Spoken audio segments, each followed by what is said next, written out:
We often use expressions such as he is very left-brained and she is very right-brained.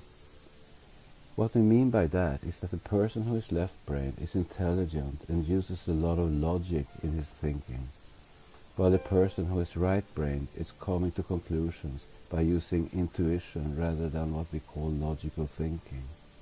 Or she might be artistic and or a visionary.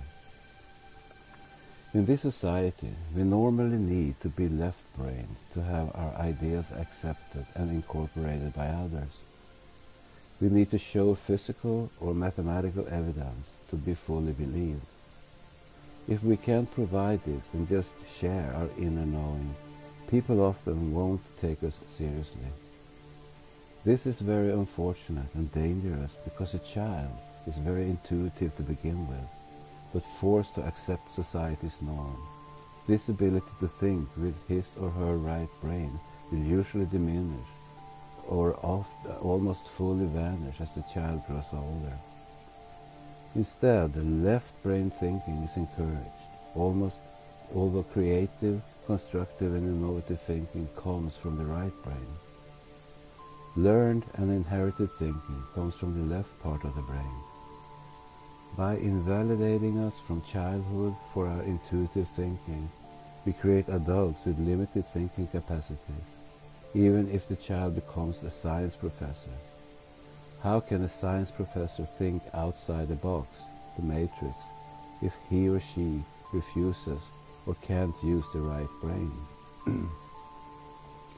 We who are on a spiritual path and do use our intuition and inner guidance to a large degree also know that we are not thinking with our brain.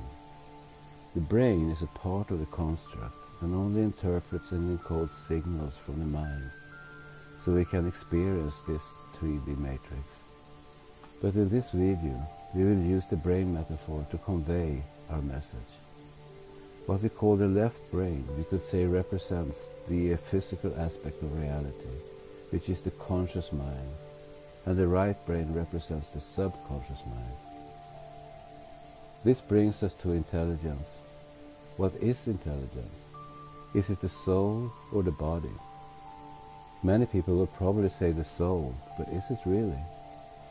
How do we define intelligence in this matrix? It's defined with the ability to solve problems in the 3D reality, in our daily lives. Does that ability come from the amnesiac soul or from the human ancestral line? If you think about it, it comes from the ancestral line.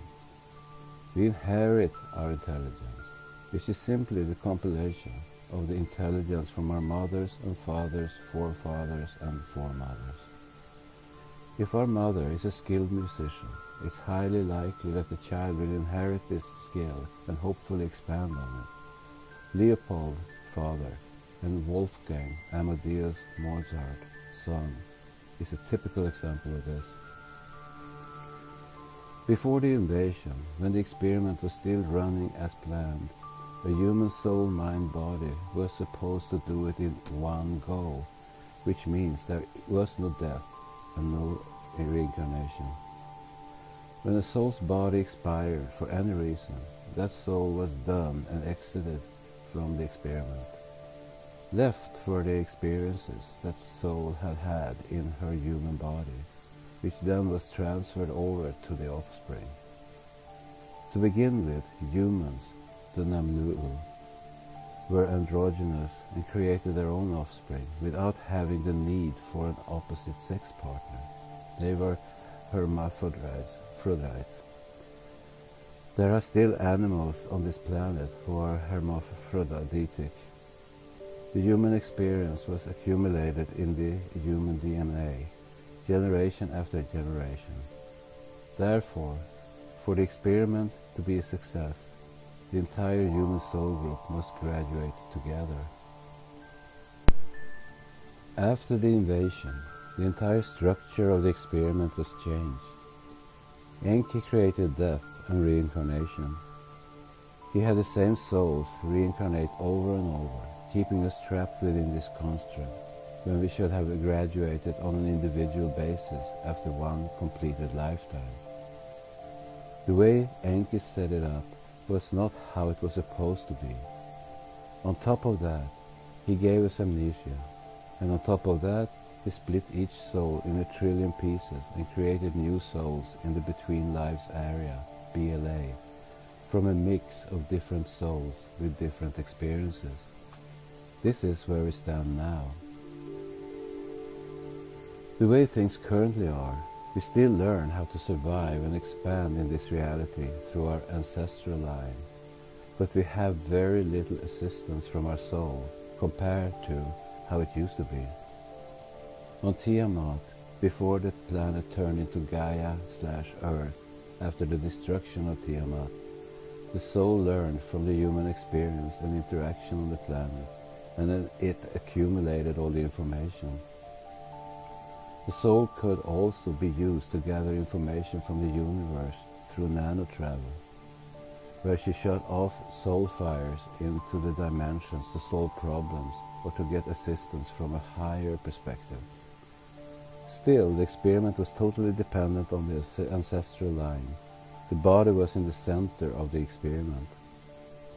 In today's world, after Enki altered the experiment, the soul is no longer intact like it was to begin with, because it consists of all these soul fragments from different souls who all have amnesia. The soul still gathers information, but the accumulated information from our soul is difficult to access because of our current circumstances. There are no original Namlu'u souls that are intact on this planet anymore. We are not the same souls that originally started out here. However, as we grow and heal, we notice that we begin to connect with our inner self again, and we get more and more access to the subconscious mind, which is all about intuition, guidance, and compassion. The only gatekeeper to our unconscious mind is our own fear. We will make a separate video soon that expands on this a lot more. Theoretically, this experiment can still succeed if the human soul group gets together and completes the process of graduating as a soul group with more compassion and love than when they started out on Tiamat. This is one reason why the experiment is still ongoing. The astute listeners, readers, might ask themselves the following question. If we humans were originally supposed to make it in one go, without any reincarnation, where did all the souls come from that inhabited the children of the Namlu'u? The answer to this is hypothetical, but still based on what is already written in the West Benner papers, WPP, hypothesis, and our videos. First, how are souls created? We learned in the WPP that souls/fires are created from lightning and water. The human soul group was created at what today is Lake Baikal in Russia.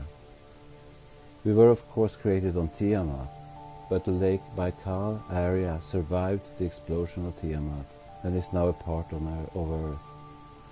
Some of you might have heard about how people who are struck by lightning often get extrasensory perceptions, ESP, after the incident, if they survive it. This is because there is bioelectricity in the lightning and there is water in the body, the two main components to create life. I have argued many times that we are the children of the Queen. We are her direct offspring. What does that mean? Many people have asked me how the Queen looks like, and I have given some answers over time. In essence, she is considered being of the dragon race, but does that mean that she always manifests as a dragon? No, just like star beings in general, she can take any shape and form. If you want to see the Queen right at this moment, you can. Anyone can, unless you are literally blind. And if so, you can still feel, touch, smell and taste her. In fact, you are sitting or standing on her right now because the Queen is Mother Earth. This is one of her manifestations.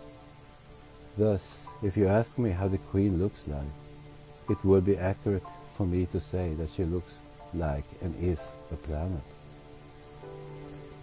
With this in mind, how can we be her children? We are her children because she, in the shape of a planet consisting of fires just like us, lets loose lightning to strike in Lake Baikal, lightning after lightning. This is bioelectricity, soul energy coming from the Queen. She was giving birth to us in this manner. Therefore, it's reasonable to think that she could create new souls as the experiment went along, until the human soul group either failed or graduated from her experiment. Thus, it's not like the Queen stood on the shore of Lake Baikal in the shape of a woman with a crown. She created us by releasing bioelectricity through the atmosphere. It's therefore reasonable to think that the offspring from the Namlu'u were inhabited by new souls created as necessary. After the invasion, it's also reasonable to assume that the Queen stopped making more souls because she didn't want to contribute to more soul-inhabited bodies in an experiment where souls are trapped. This was, of course, a dilemma for Enki, who needs more and more souls. I know he tried on his own to use bioelectricity and water to create his own souls, but it is my understanding that he didn't succeed very well. Instead, he started to hijack souls from the outside of the matrix, as explained in earlier videos and in the WPP. Consequently, because we now are 7+ billion souls on this planet, if that's correct, most of these souls are hijacked from other places and mixed with the Namlu'u souls in the Between Lives area, BLA. This means that most of our soul fire consists of souls outside the original human soul group. Also, because Enki needs lots of souls, this hypothesis could also explain the twin flame phenomenon. Ponder this. Enki needs as many souls as possible for his agenda, so when the AIF splits our souls and reconstructs them in the BLA, he thereafter splits the new soul into 2 or more pieces, which means that these pieces are 2 or more major fragments of the same soul. And this is the reason why people recognize themselves in their twin flame. Some people are looking for the twin flame all their lives, and when they find each other, they feel whole again. Someone in the comment section brought up a very good topic on immortality. Isn't it good, after all, if we die, get amnesia, and come back with a blank slate, instead of on a conscious level bringing with us our own baggage of bad and destructive decisions in a never-ending life? Wouldn't that be an overwhelming burden for the soul, and wouldn't it be boring to live forever? This is how we see it. In this limited reality, where we don't even have access to 100% of ourselves, but merely 4 to 5%, it's very difficult to correct all the mistakes and to heal all trauma we've been subjected to through our own thoughts, intentions, and choices. Much of it is buried inside our subconscious mind, to which we have limited access in this construct.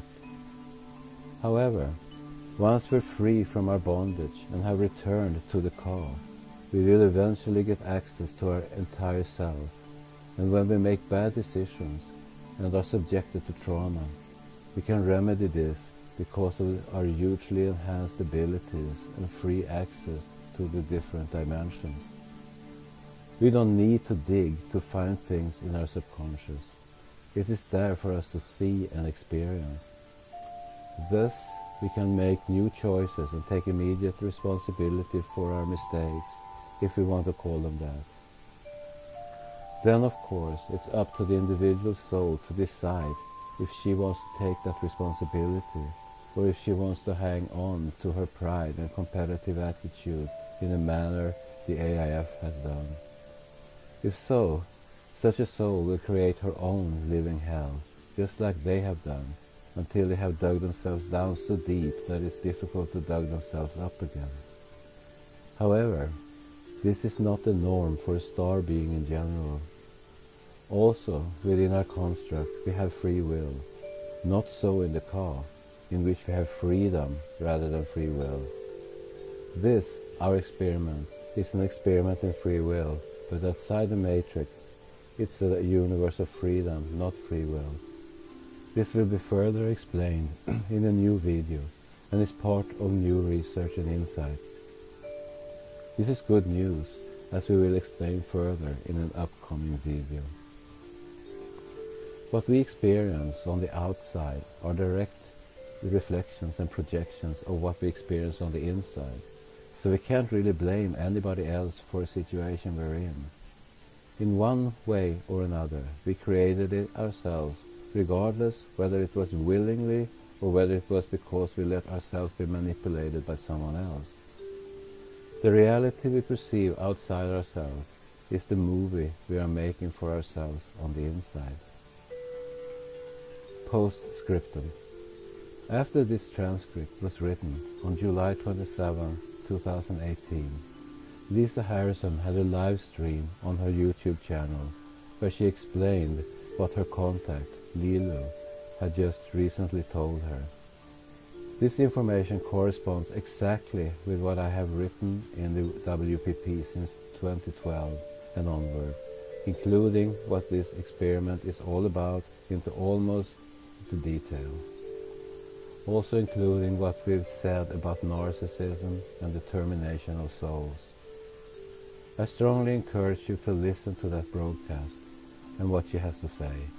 I think you will find it well worth your time. We'll put the URL in the description box below.